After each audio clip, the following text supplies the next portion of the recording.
গত কয়েকদিনের তীব্র গরমে দিশেহারা সিলেট অঞ্চলের মানুষ। এমন অবস্থা থাকতে পারে আরও 2-1 দিন।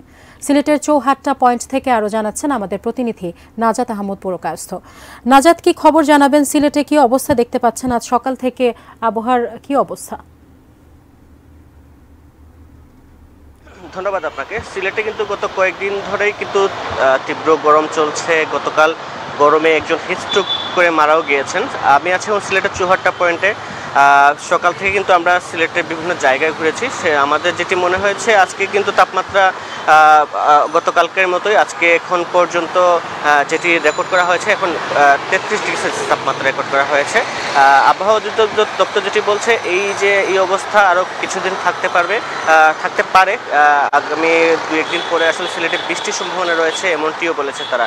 এই গরমে কিন্তু সবচেয়ে বেশি সমস্যায় পড়েছেন সাধারণ মানুষ, বিশেষ করে নিম্ন আয়ের মানুষ।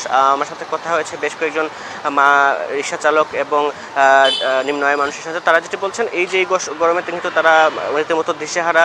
তারা তাদের প্রয়োজনীয় কাজ করতে পারছেন না, একই সাথে তাদের যে প্রয়োজন সেটিও তারা মেটাতে পারছেন না। সব মিলে এই ছিল আমার কাছে সিলেট থেকে আবহাওয়া সর্বশেষ খবর।